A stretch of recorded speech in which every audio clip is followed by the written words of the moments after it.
आज का टॉपिक है क्षतिपूरक मांग वक्र, कॉम्पेंसेटेड डिमांड कर्व। मांग के क्षेत्र में जो नए विकास हुए हैं, जो नए डेवलपमेंट हुए हैं, उनमें मार्शल की मार्जिनल यूटिलिटी थ्योरी के बाद से जो सामान्य न्यू क्लासिकल सिद्धांत हमने देखे, उनके बाद नए विचारों में, नई बातों में ये कुछ महत्वपूर्ण चीज़ें हैं जो विद्यार्थियों के लिए प्रासंगिक है। क्षतिपूरक मांग वक्र, कॉम्पेंसेटेड डिमांड कर्व, इसका कंसेप्ट क्या है?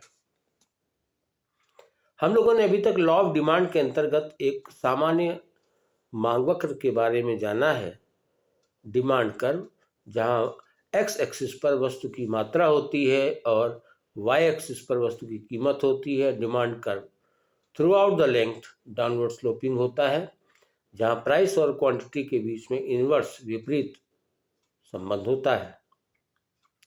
जहां एक ओर सामान्य मांग वक्र प्रदर्शित करता है कि आय के स्थिर रहने पर कीमत के परिवर्तन के कारण वस्तु की मांग में क्या परिवर्तन होता है, वहीं क्षतिपूरक मांग वक्र प्रदर्शित करता है कि अगर उपयोगिता को स्थिर रखा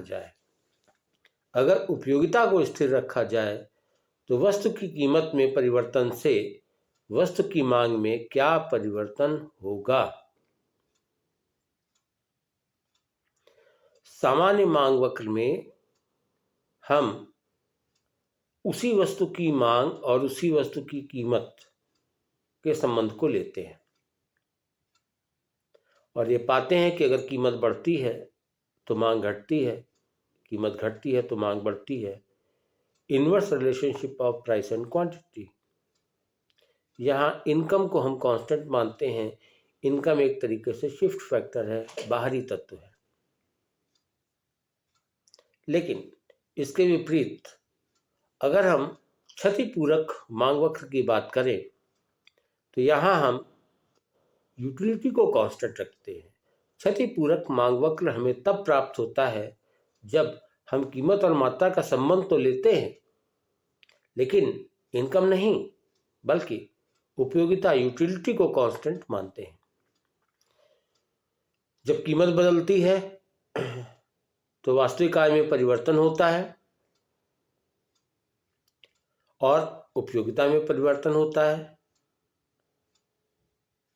हम जानते हैं कि यदि कीमत कम हो जाए तो वास्तविक आय, रियल इनकम बढ़ जाती है तथा क्रय शक्ति बढ़ने से उपभोक्ता अधिक वस्तु खरीदकर उपयोगिता को बढ़ा लेता है।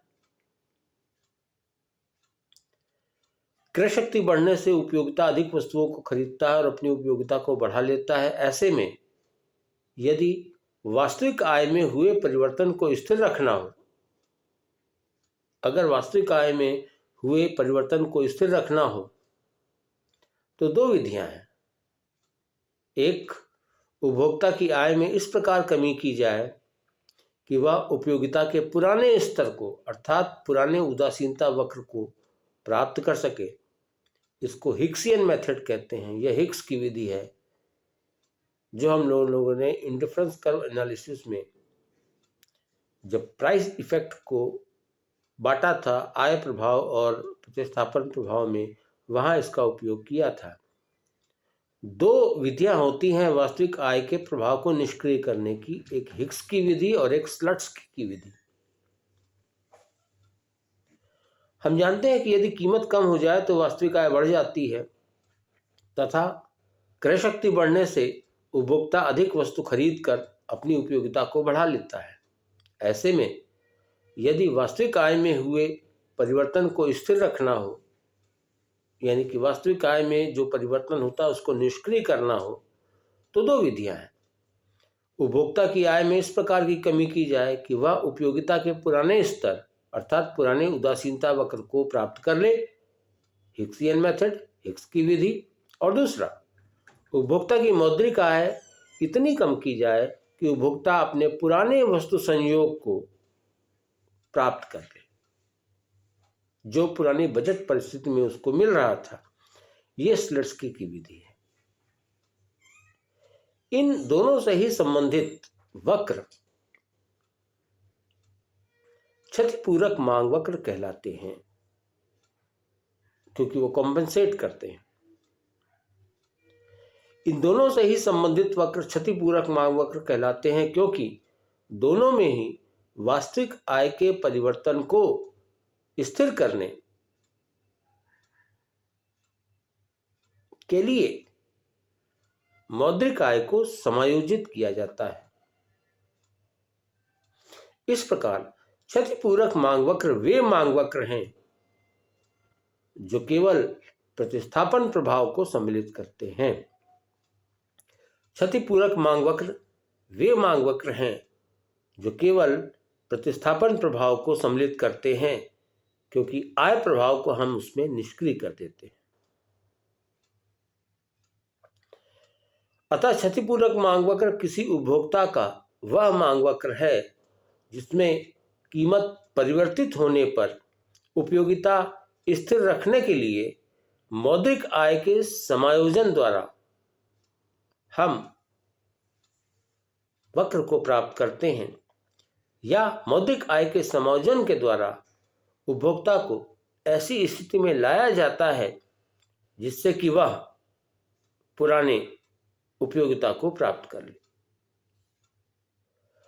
चूंकि आय प्रभाव समाप्त कर दिया जाता है, अतः क्षतिपूरक मांग वक्र केवल प्रतिस्थापन प्रभाव को सम्मिलित करते हैं। विश्लेषण में हम चित्र को देख सकते हैं, जहां उपयोगिता U बराबर U0 उपभोक्ता का प्रारंभिक उदासीनता वक्र है, जिस पर उपयोगिता का स्तर U बराबर U0 जो इनिशियल इंडिफरेंस कर्व है, जो उदासीनता वक्र प्रदर्शित है, उसमें जो उपयोगिता का स्तर है वह U0 है। R1S1, R2S2 और R3S3 ये तीन वास्तविक आय के परिवर्तन को समायोजित करने वाली रेखाएं हैं। अर्थात ये वो लाइंस हैं जहां वास्तविक आय में जो परिवर्तन हुआ था उसको निष्क्रिय कर दिया गया। उसको निष्क्रिय करने के पश्चात जो रेखाएं हैं वो ये तीन रेखाएं हैं जो ये बताती हैं कि आय प्रभाव को निष्क्रिय कर दिया गया है और उपभोक्ता को उसके पुराने उदासीनता वक्र पर लौटा दिया गया है।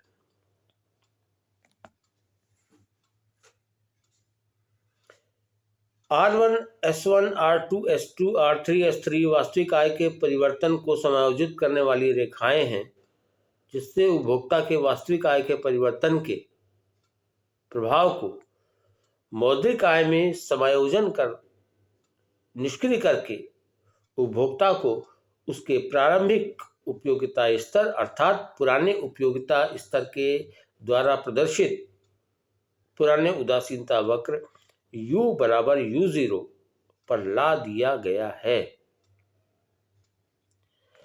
इससे उपयोगिता स्थिर हो जाती है। यूटिलिटी लेवल प्राइस के चेंज के बाद भी वही रहता है जो पहले था। हिग्स की विधि में इंडिफरेंस कर्व एनालिसिस में आपको याद होगा, हिग्स की विधि में इसको हम आय में क्षतिपूर्ति परिवर्तन विधि कॉम्पेंसेटिंग वेरिएशन इन इनकम कहते हैं, और स्लट्सकी की विधि में इसको हम कॉस्ट डिफरेंस मेथड या लागत अंतर विधि कहते हैं। यहां कॉम्पेंसेटेड डिमांड कर्व के विश्लेषण में हम हिग्स की विधि का उपयोग करते हैं। अर्थात जब हम कीमत परिवर्तन से मौद्रिक कीमत परिवर्तन से वास्तविक आय में परिवर्तन होता है तो उसको समायोजित करने में जो प्रक्रिया अपनाते हैं वो प्रक्रिया है कि मौद्रिक आय को इस प्रकार से समायोजित किया जाए कि उपभोक्ता पुराने उदासीनता वक्र पर आ जाए। हम स्लट्सकी के मेथड को नहीं फॉलो कर रहे हैं, जहां यह कहा जाता था कि मौद्रिक आय को इस प्रकार समायोजित किया जाए कि उपभोक्ता यदि चाहे तो पुराने वस्तु संयोग को खरीद सके। तो हिक्स के मेथड यानी कि जो compensating variation in income method है उसको हम फॉलो करते हैं। अब मान लीजिए कि पहली स्थिति में बजट रेखा तथा उदासीनता वक्र के साथ उपभोक्ता एक संतुलन की स्थिति में है, u बराबर 0, u बराबर u0। कीमत कम होती है, तो कीमत का कम होगी तो बजट रेखा बाहर की ओर प्रतिस्थापित होगी। उपभोक्ता एक संतुलन की स्थिति में, एक नए संतुलन की स्थिति में ऊंचे उदासीनता वक्र पर होगा, परंतु इससे उपयोगिता बढ़ जाएगी क्योंकि वह ऊंचे इंडिफरेंस कर पे है। कॉम्पेंसेटेड डिमांड कर के लिए हमको उपयोगिता को स्थिर रखना है, अतः कीमत घटने से वास्तविक आय में जो वृद्धि हुई है उसको निष्क्रिय करना आवश्यक है। यहाँ कीमत कम होने से वास्तविक आय में जो वृद्धि हुई है उसको निष्क्रिय करने के लिए मौद्रिक आय को हम तब तक घटाते हैं जब तक कि बजट रेखा पीछे की ओर खिसकते हुए, प्रतिस्थापित होते हुए इस प्रकार से ना हो जाए कि वह पुराने उदासीनता वक्र को किसी बिंदु पर स्पर्श करे। मौद्रिक आय का समायोजन कीमत कम होने से वास्तविक आय में जो वृद्धि हुई है उस वास्तविक आय की वृद्धि के प्रभाव को निष्क्रिय करने के लिए मौद्रिक आय को इस प्रकार से घटाते हैं, बजट रेखा को घटाते हैं, मतलब मौद्रिक आय को घटाते हैं तो बजट रेखा पीछे की ओर प्रतिस्थापित होती है।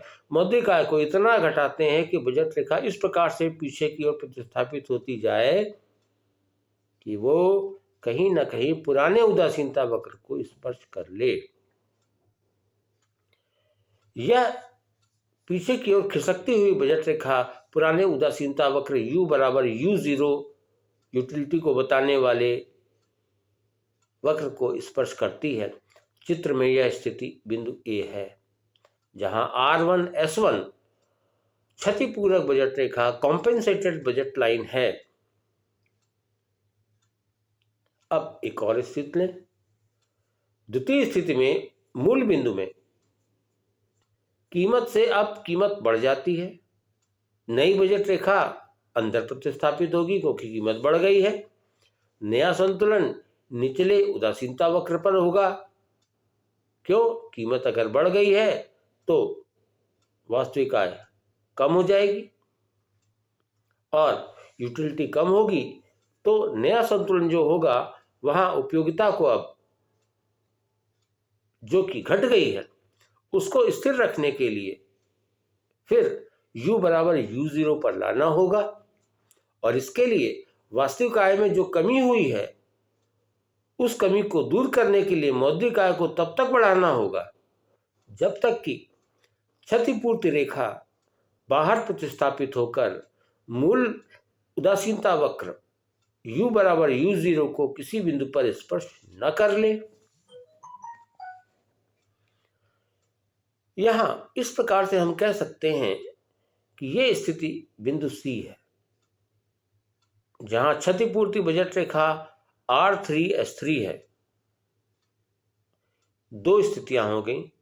एक तीसरी स्थिति हम लेते हैं कि मूल स्थिति की तुलना में वस्तु की कीमत घटती है, फिर समायोजन के तर्क के अनुसार नई क्षतिपूर्ति बजट रेखा R2S2 है।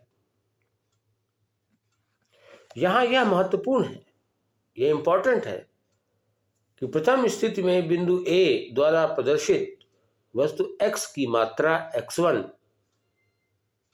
केवल प्रतिस्थापन प्रभाव का परिणाम है और R1S1 क्षतिपूर्ति बजट रेखा है जिसने आय के प्रभाव को निष्क्रिय कर दिया। R1S1 क्षतिपूर्ति बजट रेखा है जिसमें वास्तविक आय के परिवर्तन के प्रभाव को मौद्रिक आय समायोजन द्वारा निष्क्रिय कर दिया गया है और उपभोक्ता की उपयोगिता को U बराबर U0 पर स्थिर कर दिया गया है, जिसका अर्थ है कि उपभोक्ता अपनी उपयोगिता के मूल स्थिति में आ गया। इसी प्रकार द्वितीय और तृतीय स्थितियों में बिंदु B तथा बिंदु C भी वस्तु X की जिन मात्राओं को प्रदर्शित करते हैं जो क्रमशः X2 और X3 हैं, उनमें भी उपभोक्ता की उपयोगिता के स्तर को U बराबर U0 पर स्थिर कर दिया गया है। अब इस प्रकार हम कह सकते हैं कि A, B तथा C बिंदुओं का जो बिंदुपथ होगा, the locus of points A, B and C, वो क्षतिपूरक मांग वक्र होगा, वो कॉम्पेंसेटेड डिमांड कर्व होगा, क्योंकि यह हिक्स की विधि द्वारा किया गया है। यहाँ हमने वास्तविक आय के जो परिवर्तन थे उन परिवर्तनों को न्यूट्रलाइज करने के लिए, निष्क्रिय करने के लिए जिस विधि का उपयोग किया वह विधि हिक्स की थी। इसीलिए यह जो हमको क्षतिपूरक मांग वक्र प्राप्त होता है, इसको हम हिक्सियन डिमांड कर्व या हिक्स का मांग वक्र भी कह सकते हैं, हिक्सियन मांग वक्र या हिक्सियन डिमांड कर्व भी कह सकते हैं। ये चित्र में प्रदर्शित है और विशेष बात यह है कि जो क्षतिपूरक मांग फलन है या क्षतिपूरक मांग वक्र है, देखने में उसका जो आकार होता है वह सामान्य मांग वक्र के समान ही होता है। सामान्य मांग वक्र y एक्सिस पर प्राइस, x एक्सिस पर क्वांटिटी और वक्र अपनी पूरी लेंथ में डाउनवर्ड स्लोपिंग। लेकिन इस वर्ग के अलोंग इनकम कांस्टेंट है जो शिफ्ट फैक्टर है। क्षतिपूरक मांग वक्र यहाँ भी y एक्सिस पर प्राइस वस्तु का, x एक्सिस पर क्वांटिटी, और ये भी through out length downward sloping, बिल्कुल वैसा ही जैसा कि सामान्य मांग वक्र होता है। लेकिन यहाँ पूरे वक्र के अलावा यूटिलिटी कांस्टेंट, तो जहां यूटिलिटी कांस्टेंट है ये कॉम्पेंसेटेड डिमांड कर्व है। चित्र से स्पष्ट है कि सामान्य मांग वक्र अपेक्षाकृत अधिक लोचशील है, क्योंकि यह मांग वक्र सामान्य वस्तुओं के लिए कीमत परिवर्तन से उत्पन्न आय प्रभाव और प्रतिस्थापन प्रभाव दोनों को सम्मिलित करता है। इसके विपरीत हम कह सकते हैं कि क्षतिपूरक मांग वक्र के अंतर्गत चूंकि उपयोगिता को स्थिर कर दिया जाता है, इसलिए वहां पर हम कीमत प्रभाव के दो प्रभावों में से आय प्रभाव को निष्क्रिय कर देते हैं। इसीलिए अपेक्षाकृत इस कर्व की जो लोचशीलता होती है वो कम होती है। आई रिपीट, सामान्य मांग वक्र अपेक्षाकृत अधिक लोचशील है क्योंकि यह मांग वक्र सामान्य वस्तुओं के लिए कीमत परिवर्तन से उत्पन्न आय प्रभाव और प्रतिस्थापन प्रभाव दोनों को सम्मिलित करता है। चूंकि सामान्य वस्तु में, एक नॉर्मल कमोडिटी में, आय और प्रतिस्थापन प्रभाव दोनों एक ही दिशा में कार्य करते हैं, अतः मात्रा के परिवर्तन बड़े होते हैं। सब्स्टिट्यूशन इफेक्ट भी क्वांटिटी को बढ़ाता है और इनकम इफेक्ट भी क्वांटिटी को बढ़ाता है, क्योंकि इनकम इफेक्ट पॉजिटिव होता है। यदि कीमत 3 इकाई घटने से वस्तु की मांग प्रतिस्थापन प्रभाव के कारण 2 इकाई और आय प्रभाव के कारण 4 इकाई बढ़ती है, तो इसका अर्थ हुआ कि x अक्ष पर मात्रा की कुल वृद्धि 6 इकाई होगी। दूसरी ओर कीमत घटने पर स्लट्सकी विधि जो क्षतिपूर्ति मांग वक्र देती है वह हिक्सियन विधि की तुलना में, हिक्सियन मांग वक्र तुलना में अधिक लोचशील होती है, जबकि कीमत वृद्धि की स्थिति में हिक्सियन मांग वक्र अधिक लोचशील होता है। मुख्य बात यह है कि जो कॉम्पेंसेटेड डिमांड कर्व का कंसेप्ट है वो हिक्स के विधि के द्वारा आता है, जहां हम इस कॉम्पेंसेटेड डिमांड कर्व में पूरे डिमांड कर्व के अलॉन्ग यूटिलिटी को कांस्टेंट रखते हैं और यूटिलिटी को कांस्टेंट रखने के लिए आय प्रभाव के जो परिवर्तन हैं उनको हम निष्क्रिय करते हैं और उसको निष्क्रिय करने के लिए हिक्स की विधि का सहारा लेते हैं। इसीलिए हम कॉम्पेंसेटेड डिमांड कर्व को हिक्सियन डिमांड कर्व भी कहते हैं।